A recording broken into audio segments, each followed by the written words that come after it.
noches a todos y a todas, bienvenidos un miércoles más a Más que Palabras. Ahora mismo que son escasamente las 9:30 de la noche, pues vamos a tener un ratito para conocer a otra persona relevante de Alcalá de Guadaira. Él lleva una vida prácticamente dedicada a la cultura y al arte. Vamos a conocer más en profundidad al director del Museo de Alcalá, a Paco Mantecón. Paco, muy buenas noches. Hola, buenas noches, Daniel. Bienvenido a Más que Palabras, que tenía yo muchísimas ganas ya. Muchísimas gracias y gracias por tu amable insistencia, que bueno, sabes que ha sido difícil que cuadráramos las posibilidades, aparte de que yo no estoy acostumbrado a estar aquí. Yo estoy acostumbrado a organizar las cosas para que alguien esté aquí, pero bueno, por tu insistencia y por tu amabilidad y simpatía, pues aquí estamos a vuestra disposición.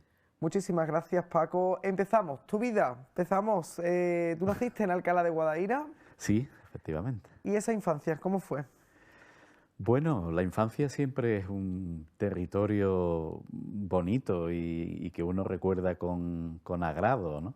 Yo siempre he vivido en Alcalá, mis primeros años fueron en La Cañá, en la calle Alcalá y Ortiz, conocida como La Cañá, y vinculada al Colegio de los Salesianos de Alcalá. De ahí proceden mis mejores amigos, que todavía, gracias a Dios, conservo y que a los que después se fueron sumando otros que aparecieron en edades posteriores. Pero bueno, un recuerdo muy bonito de familia, de primos, de hermanos, de juegos, de diversión. Y es la etapa en que empieza a forjarse lo que uno va a terminar siendo en el día de mañana, con lo cual pues no podemos tener otros recuerdos que muy gratos, que duda cabe. Bueno, amigos de la infancia que todavía perduran a día de hoy algunos de ellos y de ellas, pero vamos a conocer un poco más a tu familia, ¿no? ¿Cómo es tu familia, Paco? Bueno, yo soy el mayor de tres hermanos varones, ¿eh? Uh-huh. El siguiente es Juan Carlos y el más pequeño es Jesús. Mi padre tenía, junto con una de mis tías, una de sus hermanas, tenía una droguería, un establecimiento de droguería en la calle principal de Alcalá, en la calle La Mina, uno de esos comercios tradicionales, comercios históricos que, por desgracia, el avance de los tiempos y la evolución de las cosas en gran medida pues se fueron tragando, fueron desapareciendo esas formas de hacer o de entender el comercio. Yo recuerdo en mis años de infancia, bueno, ya un poquito mayor naturalmente, pues pasar muchos ratos echando una mano a mi padre, allí en la tienda, como nosotros lo llamábamos, y mi madre sí que era de una familia de Sevilla, que tenía una casa donde pasaban algunas semanas o algunos meses de veraneo en Alcalá, y aquí se conocieron. En Alcalá pues fue donde mi madre conoció a mi padre y pues evidentemente que para siempre. Se casaron en la Basílica de la Macarena, porque es una de las grandes devociones de mi madre, junto con la Virgen de las Aguas, de la Hermandad del Museo. Y bueno, pues a partir de ahí fundaron este hogar en Alcalá, en la calle Alcalá y Ortiz, como te decía. Y supongo que mi madre siempre echó de menos que hubiera alguna hermana, que hubiera alguna niña en la familia, pero bueno, después también ha disfrutado mucho de haber conocido a sus nietas, que son las primeras niñas que llegaron a la familia. Y bueno, fuiste creciendo, pero a mí me gustaría, antes de dejar tu infancia de lado, que te acuerdas de alguna anécdota que hayas vivido en la infancia, algún recuerdo, alguna cosa que hayas hecho que te haya marcado mucho.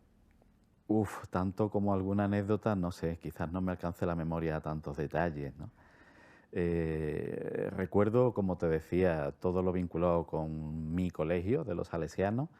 Recuerdo muchas tardes, las tardes se hacían larguísimas, daba tiempo de todo, daba tiempo de jugar en el colegio cuando terminaban las clases, había clases por la tarde, naturalmente, daba tiempo de estar un rato jugando en el colegio, daba tiempo de hacer los deberes, los que fuera, daba tiempo de seguir jugando en casa con los amigos, y recuerdo muchas tardes con algunos de mis amigos jugando a los botones. ¿A los botones? A los botones. Eran campeonatos de algo parecido al fútbol, es decir, recreábamos campeonatos de fútbol, partidos de fútbol, pero con equipos hechos con botones. Madre mía, ¿eso es como lo que llamamos las chapas? Como las chapas, como los vale. platillos, pero era una modalidad que eran precisamente los botones. hacíamos unos campos de fútbol con un tablero de madera perfectamente pintado, dibujado, y los equipos pues perfectamente identificados con sus equipaciones por colores. Bueno, era una cosa a la que le dedicábamos un tiempo grande.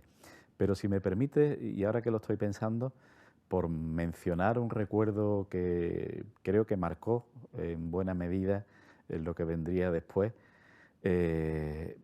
yo en el Colegio Salesiano empecé mi acercamiento, mi afición a la pintura. Ajá. Porque allí había un sacerdote en aquel momento, don Ángel María Muñoz Vázquez, que vive todavía, gracias a Dios, y que creo que fue el primero, que no fuera de mi familia, que confió en mí para cualquier tema relacionado con la pintura.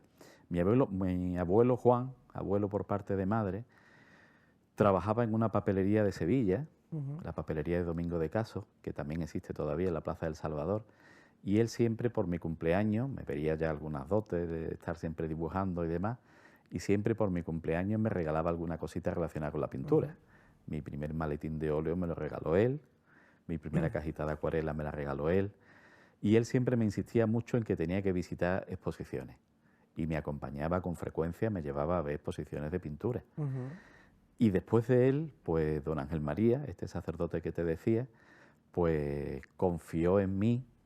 Recuerdo, por ejemplo, como anécdota, una ocasión en que estábamos dando, en la asignatura de pretecnología, estábamos dando la pintura al óleo. Y él tuvo que ausentarse de la clase por alguna razón que no recuerdo, y digamos que me dejó al frente de la clase. Les dijo a los compañeros que si tenían alguna duda o necesitaban alguna ayuda, que me preguntaran a mí. Y cuando iba a terminar la EGB, entonces estamos hablando de la EGB, pues él se empeñó en que quedara en el colegio un cuadro pintado por mí. Tardé mucho tiempo en pintarlo porque me embarqué en un lienzo de no sé qué tamaño, una cosa enorme. Y me mandó a que comprara el lienzo, las pinturas y lo que hiciera falta a un establecimiento de Alcalá al que yo tenía mucho cariño, Don Cuadro, en la Plaza del Paraíso, fundado y regentado por Leopoldo Ramos. Era la primera vez que yo conocía a Leopoldo, después se hizo gran amigo, y me dijo que fuera Leopoldo y le pidiera lo que hiciera falta para pintar el cuadro, que lo apuntara a su nombre y que me llevara el tiempo que fuera para pintar el cuadro. Y allí está el cuadro en el colegio. Una vista que hice de la Plaza del Duque de Alcalá con la Torre de Santiago al fondo, una trabajera enorme porque pinté teja por teja, reja por reja de los bancos, pero ahí quedó. Y siempre recordaré esa confianza que él depositó en mí, en esa faceta, pero en muchos otros compañeros en otras facetas, porque él tenía esa visión de hacer que cada uno de los niños nos sintiéramos importantes en algo. Qué bonito. Él tenía esa capacidad.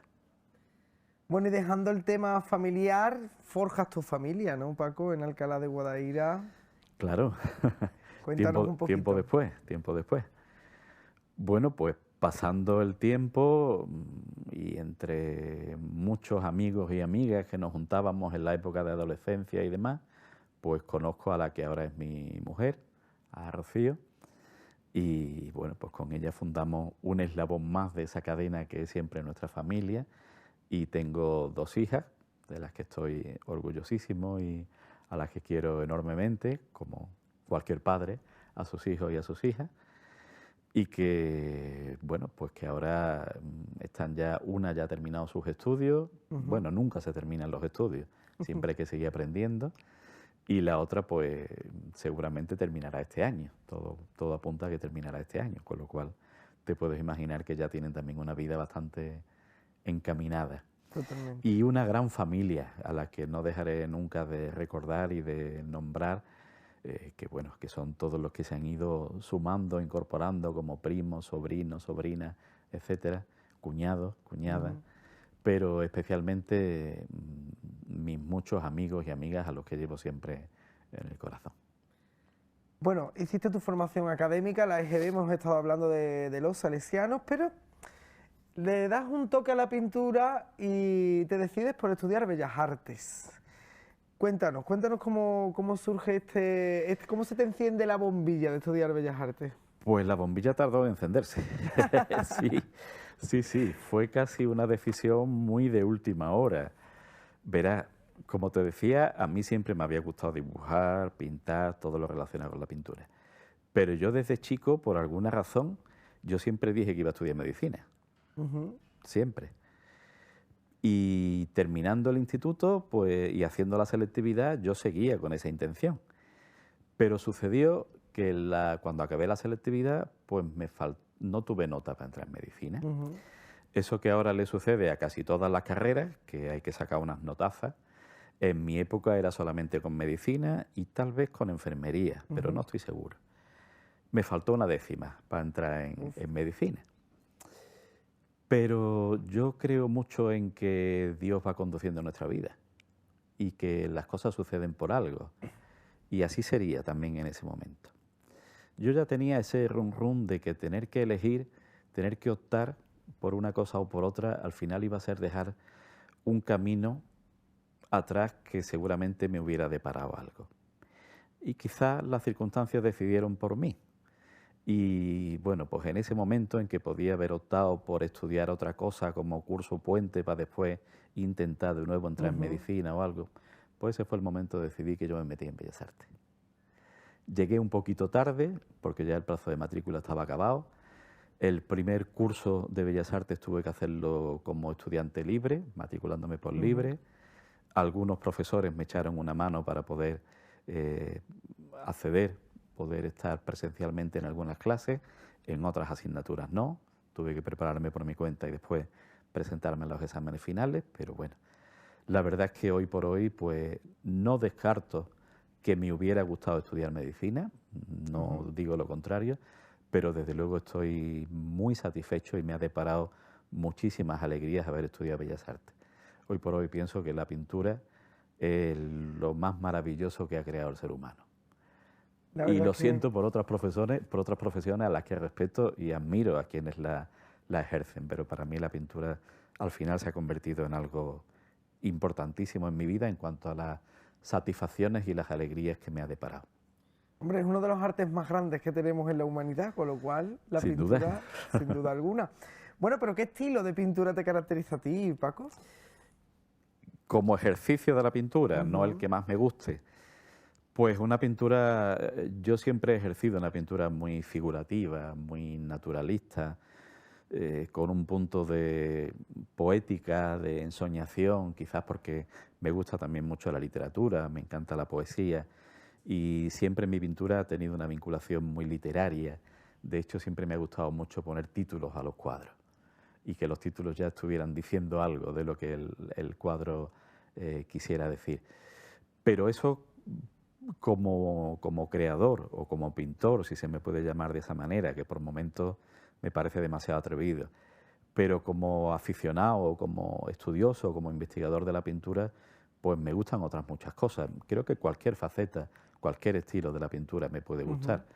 Uno de mis pintores favoritos, que es Fernando Zóbel, es precisamente un pintor abstracto, con lo cual no tiene nada que ver con lo que yo hago. Pero bueno, cada uno tiene que utilizar el lenguaje que le sale de dentro, que le sale del alma, y a mí el que me ha salido hasta ahora es ese. Y bueno, hablando de pintores favoritos, ¿no? A ver, a la hora de inspirarte en algún que otro cuadro o algo, a la hora de tú de ponerte a hacer un lienzo, de ponerte con el boceto, ¿en qué pintor te inspiras o te has inspirado alguna vez? Es muy difícil contestar a eso, porque me imagino que ese bagaje es algo que uno va incorporando de manera inconsciente. Tú vas incorporando pues todo aquello que te gusta, todo aquello que te llama la atención, pero no empiezas una obra pensando, pues ahora voy a hacer la obra a la manera de... Es algo que tú vas incorporando como todo lo que acumulas en toda tu vida de aprendizaje, ¿no? Te nombraría muchos, porque además al haberme dedicado después, en mi otra faceta profesional, en el mundo de la gestión cultural pública, haberme dedicado a esto y haberme acercado y haber analizado tantos artistas, tantos pintores, pues la verdad es que son muchos los que me han llamado la atención. Te he hablado de Fernando Zóbel, me encanta su obra, su manera de entender el paisaje. Pero me encantan también muchos otros. Si hablamos de los clásicos, ¿cómo no nombrar a Velázquez? Pero también nombraría al Greco o nombraría algunas, algunas obras de Murillo, de Goya, muchas cosas más recientes de los paisajistas clásicos de Alcalá de finales del XIX, como Sánchez Perrier, como Nicolás Alperi, como José Pinelo. Muchos de los pintores actuales, a los que si no menciono con más detalle o no concreto en algunos, no solo por no dejar fuera a los demás, que también, sino porque con los vivos, con los actuales o con los recientes me puede en gran medida el afecto que les tengo. Y eso podría hacer que no sea del todo objetivo al referirme a ellos, pero cualquiera de ellos me aporta muchísimo y de todos ellos aprendo. Bueno, y a ver, porque él sigue creciendo su afición y su profesión, ¿no? Que se convierte ya en lo que es la pintura durante X años, te llegan, ¿no? Te llevan a hacer tu primera exposición. Pues sí. ¿Dónde fue esa primera exposición, Paco? Pues mira, la que yo recuerdo como primera exposición fue en lo que entonces era la Galería Municipal de Exposiciones, que estaba regentada por el Ayuntamiento, por la Delegación de Cultura, obviamente, en la calle La Mina, casi enfrente de la tienda de mi padre, en el edificio que ocupaba la planta baja la biblioteca municipal y arriba había una sala de conferencias y una sala de exposiciones. Yo hice la primera exposición sin poder intuir que después yo me iba a encargar de la programación y del montaje de las exposiciones en esa misma sala. Y estamos hablando del edificio en el que ahora mismo es la sede del Consejo de Hermandades de Alcalá de Guadaira y en la planta baja es el Museo de las Hermandades, es decir, que es un edificio con una amplia y dilatada historia como espacio cultural. Y creo que fue en el año 85, 86, tal vez en el 86. Fue una exposición que yo preparé con muchísima ilusión, con mucho mimo, como es propio de esa primera vez, y que titulé por aquel entonces Personajes sonámbulos. Era una exposición llena pues de eso, de personajes, de figuras humanas relacionadas con lo literario, con el mundo de los sueños, del mito, de la poesía. Había muchas referencias a la luna. En fin, lo recuerdo con mucha ilusión. Tengo un recuerdo muy bonito de aquello, porque en esos primeros momentos se ven pocos fallos. Uno se perdona a sí mismo muchas carencias, muchas deficiencias. Seguramente yo ahora no expondría muchos de aquellos cuadros, pero en aquel momento estaban llenos de ilusión y los fallos no se apreciaban tanto. Yo después con el tiempo me he ido volviendo muy exigente conmigo mismo. Eran tiempos en que yo hacía muchas exposiciones y me acuerdo algún consejo de alguien que me precedía en edad y en este camino que me decía: no es bueno exponer tanto o no se puede exponer todo lo que uno hace. Después lo he comprendido. Hay que ser mucho más exigente, sin exagerar, porque quizás ahora me he vuelto demasiado exigente conmigo mismo y yo ahora mismo no expondría nada de lo que hago, no enseñaría nada de lo que hago, aunque alguna vez seguramente me apetecerá hacerlo de nuevo, pero en este momento no lo haría. Tal vez porque mi faceta profesional, y siempre me referiré a esto en cuanto a lo que hago en el Ayuntamiento de Alcalá, pues me ha llevado a conocer a tantos magníficos artistas y a tener en mis manos la responsabilidad de organizar exposiciones o actividades referidas a esos artistas, que haber tenido contacto con ese nivel tan enorme del arte, pues me hace reconocer que yo estoy muy lejos de alcanzar eso. Bueno, Paco, vamos a hacer una pequeña pausa publicitaria y después de la publicidad pues vamos a conocer otra faceta, y es que él también ha sido profesor de dibujo, y vamos a saber también cómo llegó a la Delegación de Cultura, ¿no?, de nuestro ayuntamiento alcalareño. Hacemos una pequeña pausa publicitaria y enseguida regresamos aquí en Más que Palabras.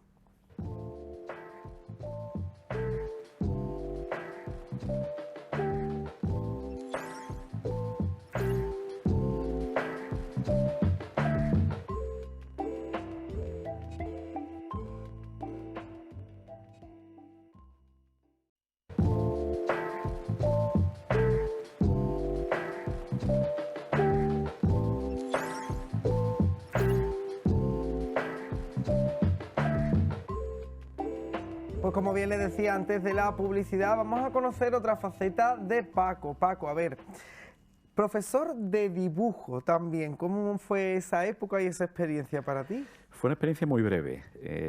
A ver, por una parte yo di clases durante mis primeros años en la Delegación de Cultura del Ayuntamiento, daba algunas clases de dibujo, era una de las facetas. Eso duró algunos años, unos meses cada año, pero bueno, esa era una cosa muy organizada por nosotros mismos, con lo cual era bastante libre.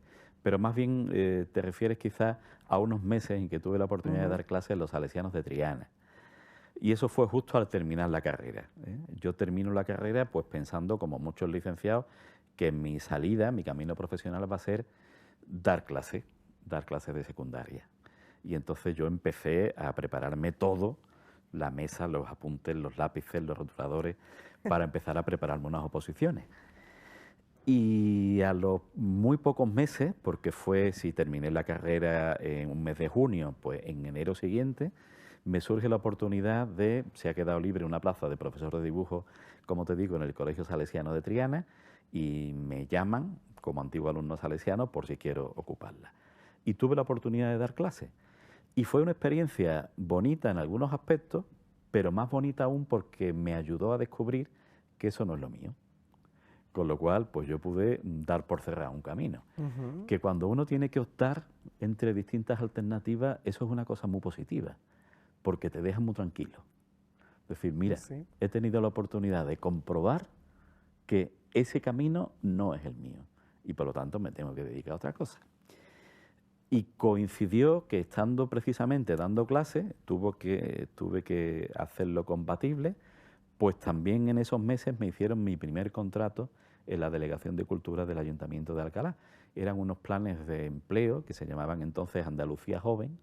Se contrataba a muchísima gente, a muchísimos jóvenes, como era el nombre del plan, y yo entré como licenciado en Bellas Artes en la Delegación de Cultura. Eran contratos de 6 meses, que al terminar, pues lógicamente, habías acabado y punto. Pero resultó que al curso siguiente, cuando yo ya había decidido que no seguía por el camino de la enseñanza, al curso siguiente se vuelve a convocar un plan de Andalucía Joven, se vuelve a abrir una plaza para técnico en Bellas Artes que tenían que ser de Alcalá de Guadaira. Se supone que yo ya pasaba a estar el último de la lista, porque ya había ocupado esa plaza, pero resulta que no había otro. Y vuelvo a entrar por segunda vez. Pues mira. Y no sé si hubo quizás hasta una tercera en esas mismas circunstancias, con lo cual, pues mira, poco a poco yo fui acumulando meses, se fue generando quizás la necesidad de que tenía que haber en plantilla del ayuntamiento un licenciado en Bellas Artes, y con los años pues se convocó la plaza por oposición y bueno, yo me presenté a esas oposiciones junto con otros aspirantes y tuve la suerte fue una pelea dura, te lo aseguro, no fue sencillo, no me fue fácil preparar unas oposiciones estando trabajando al mismo tiempo, pero al final pues tuve la suerte de sacar la plaza. Te hablo de finales del año 96, principios del 97, y desde entonces, pues, aquí estamos. Madre mía, casi nada, casi nada. Casi nada. Todo esfuerzo tiene su recompensa, Paco, está visto Así y es. demostrado, Sin totalmente, duda, la sin verdad duda. que sí. Y bueno, antes de meternos en hablar del Museo de Alcalá, porque claro, empezamos, como bien has dicho antes, ¿no? Se empezó lo que hoy en día es el Museo de las Hermandades y el Consejo de Hermandades y Cofradías de Alcalá, pero ahora tenemos otro edificio muchísimo más amplio, más grande, con muchísimo más contenido que puede abarcar más exposiciones. Pero, ¿tus amigos qué piensan de todo esto? Tanta afinidad que tienes tú con tus amigos desde pequeño y que te llevas muy bien con todos ellos. ¿Qué piensan de tu arte pintando, de todos tus cambios de trabajo? ¿Qué te han dicho? Bueno, mis amigos, que como te decía, el núcleo principal, digamos, procede de la etapa de infancia del colegio, pero después en el Instituto Cristóbal de Monroy, entonces lo llamábamos el instituto, porque era Sí, el el único que había en instituto. Alcalá, era el instituto simplemente, pues ahí también se suman muchos. Después yo empiezo a tener vinculación, que la mantengo, con la parroquia de San Sebastián de Alcalá, y ahí se incorporan también un grupo grande de amigos y de amigas. En mi faceta de la pintura, pues ellos me han apoyado siempre y me han mostrado siempre todo su cariño, y todo su aprecio. Cada vez que he hecho alguna exposición o he hecho cualquier cosa, he contado siempre con el apoyo de ellos. Y ahora ya en mi faceta desde el museo, pues no sé si me verán un poquito como pesado, porque cualquier actividad que hacemos, cualquier cosa que convocamos, yo inmediatamente los invito a todos ellos, los convoco. Tenemos, ahora lo típico es un grupo de WhatsApp. Pues tenemos un grupo de WhatsApp donde inmediatamente pongo las actividades que vamos teniendo y les insisto para que asistan, para que participen. No sé si me pongo un poquito más pesado de la cuenta, ya te digo. Espero que no. Bueno, hay que entenderte también, hay que entenderte también, hay que mirarlo desde tus ojos también, desde esa perspectiva. Bueno, hablábamos de eso, ¿no? Ya hemos hablado cómo entras en la Delegación de Cultura, Sí. pero el museo cambia de sitio. Directamente abrimos un museo en Alcalá de Guadaira. ¿Y qué supone para ti la inauguración de ese museo? Bueno, por medio está la Casa de la Cultura. La Casa de la Cultura, es verdad, Efectivamente. lo teníamos también. Mira, yo entro a trabajar en la Delegación de Cultura, como veníamos diciendo, en noviembre del 88, estando la Delegación de Cultura en lo que ahora es la Residencia de Ancianos La Milagrosa. Sí. ¿Vale? Y la sala de exposiciones, como te decía, un poquito más arriba, en la misma calle Nuestra Señora del Águila. Pero en mayo del 95 o junio del 95 se inaugura la Casa de la Cultura. Bueno, se había hecho un acto inaugural, digamos, oficial en junio anterior del 94, pero se abre al público ya a pleno funcionamiento a mitad del 95. Y la Delegación de Cultura se traslada allí. Y las salas de exposiciones pasan a estar allí. Allí nos llevamos pues aproximadamente 10 años. Digo, nos llevamos, yo tenía el despacho allí, aproximadamente 10 años. En el año 99 en el Ayuntamiento se crea la Delegación de Patrimonio Histórico. Yo paso a ser técnico de esa Delegación de Patrimonio Histórico. La primera delegada fue Laura Ballesteros. Y al poco tiempo de estrenarse o de empezar a funcionar la Delegación de Patrimonio, se empieza a barruntar el proyecto de crear un primer museo en Alcalá de Guadaira. Se empieza a esbozar ese proyecto por el equipo de gobierno de aquella época, con Antonio Gutiérrez Limones a la cabeza como alcalde.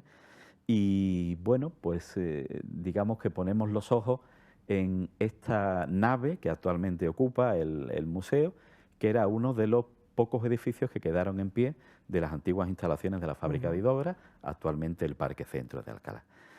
Había varios posibles usos, varios aspirantes a ocupar la nave y finalmente el proyecto de convertirla en museo es el que se lleva adelante. Y después de un par de años de rehabilitación y adecuación del edificio, pues el 11 de noviembre de 2005, no se me va a olvidar nunca, fue la feliz fecha de inaugurarse el primer museo de Alcalá. Aquello fue un gran sueño en el que estuvimos trabajando durante mucho tiempo, con muchísima ilusión, y te puedo asegurar que la ilusión se mantiene como mínimo intacta en cada uno de los proyectos que llevamos a cabo, en cómo se ha ido moldeando la manera de funcionar, la manera de gestionar, en cómo se recibió este proyecto por parte de todos los ciudadanos, no solo de Alcalá, también de las poblaciones vecinas, de todos los municipios cercanos, con la gran acogida que el museo tuvo en su inicio, pero también que cada proyecto ha ido teniendo. Acabamos de inaugurar la semana pasada una exposición dedicada a Antonio Sosa, que incluye la presentación de un libro sobre su vida y su obra, y fue un acto precioso, maravilloso, absolutamente mágico. Y una semana atrás, una exposición de dibujo de un magnífico artista alcalareño, Manuel Domínguez Guerra, que también fue un acto igualmente bonito, igualmente mágico. Y ambos proyectos, pues muchas personas lo están visitando cada día y cada fin de semana. ¿Qué decir a eso? Cuando trabajas en algo que despierta tanta ilusión y genera tanta felicidad en el público al que va destinado, no se puede pedir más. Lo que sí podemos decir es que ahora sí tenemos 3 grandes salas, una que se ocupa de lo que son las hermandades de Semana Santa, que va a ser temático, pero sí que seguimos teniendo las salas de la Casa de la Cultura y todas las salas del museo para exponer el arte de Alcalá y de fuera de Alcalá, porque ha habido muchísimas exposiciones en estos espacios. Claro. Que nos han deslumbrado, ¿eh? Y no coinciden, es decir, cada uno tiene un poco su territorio, su ámbito de trabajo y su finalidad, y distinta en los tres. Y si hubiera 2 o 3 museos o 2 o 3 salas más, te aseguro que las ocuparíamos plenas de contenido y con contenidos diferentes. Bueno, ahí estamos con la ampliación del museo, ¿no? Efectivamente. Bueno, pues que es una obra que próximamente pues, podremos ver el resultado, pero de lo que te decía antes, de las exposiciones que han pasado, ¿cuál han sido o ha sido la que más te ha impresionado o la que más recuerdas con cariño, Paco? Mójate. No, no es cuestión de que me moje o no, de verdad. Es que es muy difícil. Es que todas y cada una son fruto de mucho tiempo de trabajo, de mucho esfuerzo, y por lo tanto el producto final es muy nuestro. No sabría elegir alguna. Claro, ahora mismo se me vendrán a la memoria algunas concretas. En algunas hemos tenido la oportunidad de agradecer a quienes fueron profesores míos en la Facultad de Bellas Artes lo mucho que nos dieron. Yo guardo siempre un sentimiento muy grande de gratitud hacia quienes me han enseñado, hacia quienes han sido mis educadores, mis profesores. Y cuando hemos podido brindar la posibilidad de hacer una exposición en Alcalá a quienes han sido mis profesores, para mí ha sido una doble satisfacción. Como parte del equipo técnico del museo, pero también personalmente. Y ahí recordaría pues exposiciones dedicadas a don Miguel Pérez Aguilera, a José Luis Mauri, a Reila Alonso, a Rosalía, más recientemente a Daniel Bilbao, a Juanjo, a Luis Manuel, en fin, a muchos otros. Pero ahora mismo, en este momento, las exposiciones que más me ilusionan son las que están, que te las acabo de mencionar, y las que van a venir próximamente. Son las que más me ilusionan de todas. Que serán muchas porque creo no paráis, ¿eh? No paráis. No paramos y nos falta sitio. Si tuviéramos más salas, más proyectos saldrían. Eso porque seguro. Son siempre muchas más las ideas que las posibilidades reales que tenemos de llevarlas a cabo. Bueno, Paco, ¿y tú cuántos años llevas sin hacer una exposición y para cuándo te vas a plantear hacer una? Me temía que iba a llegar esa pregunta. ¿Cuántos años? No me acuerdo, la verdad, no lo recuerdo. Bueno, hice una exposición con un buen amigo, Javier García, hace pocos años, pero bueno, digamos que eso se puede considerar como una colectiva, aunque fuéramos dos. Y era un poquito pues recuperar o rescatar obras que ya tenía hechas de distintos años. Pero a una exposición individual, con un proyecto detrás, con un discurso, hace mucho tiempo que no la hago. Sería fácil contestarte que, puesto que me dedico todos los días a organizar exposiciones, lo que menos me apetece es dedicarme también a pensar en una mía. Claro. Hay algo de eso, pero quizá es más sincero decirte que hacer una exposición requiere una dedicación a la pintura o a la expresión artística que yo ahora mismo no tengo. Yo estoy mucho más dedicado a mi faceta como técnico municipal que a mis horas en el estudio, que procuro tenerlas, que procuro dedicarlas, pero que lo que hago es más gimnasia de mantenimiento. Es decir, es no perder la mano, es dibujar lo que puedo, es hacer alguna acuarela, alguna obra pequeña, pero no tengo una continuidad como para crear todo un proyecto, todo un discurso en torno a una idea que pueda terminar dando de sí el fruto de una exposición. Y no es que lo descarte, me gustaría mucho hacerlo, no me gustaría morirme sin haber hecho al menos una exposición más, pero no lo veo cercano, no lo veo inmediato, ya llegará el momento. Bueno, y aquí estaremos nosotros seguro para verla. Eso espero. Eso seguro, Paco. Bueno, a ver, te quería seguir porque, claro, hablabas de la organización de una exposición. Esto no estaba contemplado, por eso te lo voy a preguntar. Venga. ¿Cómo se organiza una exposición en el Museo de Alcalá? Pues mira, es muy habitual contestar, me alegra que me lo preguntes, porque ahí hay un trabajo detrás que muchas veces tal vez no se aprecia porque no se conoce. Tiene un tiempo muy largo de preparación, ¿eh? No te exagero si te digo que en torno a 1 año y medio o 2 años de preparación de una exposición, desde que empezamos a trabajar el proyecto hasta que llega el día de inaugurarse. Un tiempo largo de preparación, porque hay que elegir al artista o a los artistas o elegir el tema. Y después empieza un tiempo largo de documentación, de estudiar, de investigar. Cuando vamos a preparar una exposición de un artista concreto, yo procuro leerme y conocer todo lo que haya escrito sobre ese autor. Y si es un artista que todavía hay personas vivas que lo han conocido, si es un artista vivo, inmediatamente, quiero decir, más aún hablar con él, entrevistarnos con él, Si no vive, pero viven personas que lo han conocido, entrevistarnos con ellos, conocer a fondo todos los detalles de su personalidad, porque tienes que convertirte casi en quien más sabe de ese artista, para después empezar a localizar obras, a seleccionar obras, a construir un discurso. Primero está el discurso de lo que quieres contar sobre ese artista, y después las obras que vas a exponer son los vocablos con los que construyes ese discurso. Y tienes que seleccionar muy bien qué quieres decir sobre él, qué mensajes quieres transmitir sobre él, y ya después viene pues todo un proceso de contratar pólizas de seguro, transporte, diseño, maquetación de un catálogo, textos para ese catálogo, diseños del cartel, hasta que llega la fase del montaje de la exposición, que no es sencilla, porque montar una exposición, no te voy a decir que sea una obra de arte, eso sería una exageración, pero es también una creación. El diseño del montaje de la exposición tiene algo de creación que tiene que permanecer oculto o al menos en segundo plano para que la obra de arte principal luzca lo suficiente. Cada obra necesita un espacio. Cada obra luce en un lugar determinado y no en otro de la sala.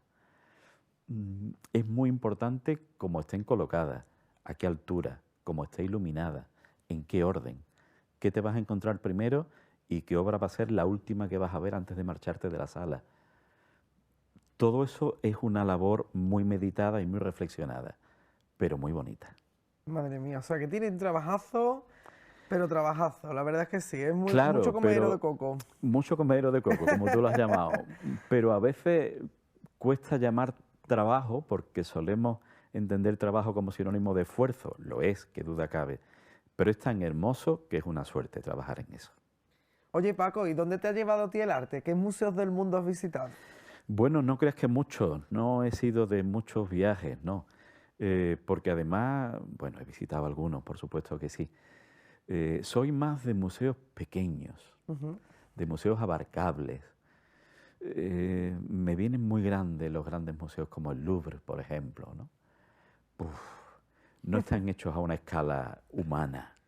Evidentemente tienen que existir y son grandes contenedores, pero uno necesitaría vivir al lado para poder visitarlo muchas veces. Totalmente. Me gusta mucho más el Prado, porque puedes ir con alguna frecuencia y elegir un itinerario distinto cada vez, aunque siempre termines visitando las mismas obras o los mismos autores. Pero sobre todo siempre seré un gran defensor del Museo de Sevilla. Tenemos en Sevilla la segunda pinacoteca más importante de España y no estoy seguro de que estando a 15 kilómetros, a 20-25 minutos, la disfrutemos lo suficiente. Entonces siempre defenderé lo que tenemos en el Museo de Bellas Artes de Sevilla. Me parece mentira que alguien de Alcalá o de los pueblos cercanos, de la comarca, vayamos a Sevilla capital, vayamos al centro de Sevilla y no te asomes por lo menos al Museo de Bellas Artes de vez en cuando.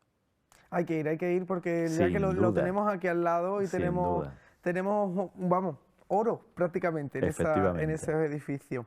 Y bueno, para finalizar, Paco, me gustaría que me dijeras, ¿no?, la importancia que tiene la cultura para la sociedad en sí. La cultura enfocada sobre todo en lo que es el arte, la pintura, que es lo que estamos hablando. La expresión artística o la cultura en sentido amplio, para mí son fundamentales para nuestra sociedad. Algo de eso hemos comprobado durante el periodo de pandemia, ¿no? Bueno, durante el confinamiento sobre todo, ¿no? Muchos hemos buscado una vía de escape en ver películas, en leer libros, en buscar canciones, en internet y por cualquier vía. Y ahí hemos tenido una demostración de cómo la cultura nos ayuda a tener otra dimensión como seres humanos y a escaparnos cuando la realidad se hace más oscura o más difícil. En la cultura tenemos siempre una ventana abierta, una puerta abierta a otra dimensión, a otros mundos que nos muestran lo más hermoso de lo que ha sido capaz el ser humano y de lo que sigue siendo capaz el ser humano. Y hay también una componente educativa. La cultura nos ayuda a crecer como personas, qué duda cabe. Sea de una manera o de otra, yo me siento un militante de la cultura, un activista de la cultura. Cada vez estoy más convencido. Y por muchos inconvenientes que podamos encontrarnos en el camino del trabajo de cada día, que también los hay, que duda cabe. Te he dicho hace un momento que el trabajo es muy bonito, pero también hay inconvenientes y obstáculos que salvar y que sortear. Pero cada vez lo hacemos con más empeño, con más ganas y con más convencimiento de lo fundamental que es la cultura para nuestra sociedad. Por supuesto, hay otras áreas de la gestión pública que resuelven necesidades más inmediatas del ciudadano, pero la cultura no es menos importante que todas ellas y tenemos que defender que esté en ese primer nivel de servicio a la ciudadanía y defender siempre la gestión pública cultural. Es muy importante que la administración pública se comprometa siempre en favor de la cultura, porque siempre podrá hacer cosas y tener iniciativas que difícilmente tendrá la gestión privada. Pues hasta aquí hemos llegado, Paco, con este Más que Palabra del día de hoy. Espero que lo hayas pasado bien, que hayas estado a gusto. Muchísimas gracias por haber venido y por mostrar tu historia. Bueno, con vosotros siempre se está a gusto. Muchísimas gracias a vosotros por darme este ratito y en todo caso, por muy a gusto que estemos, prefiero que nos veamos en el Museo de Alcalá. Nos veremos muy pronto, espero que sea una exposición tuya. Nosotros volvemos el miércoles de la semana que viene con otra persona relevante de Alcalá de Guadaira, aquí en Más que Palabra. Que pasen una muy buena noche.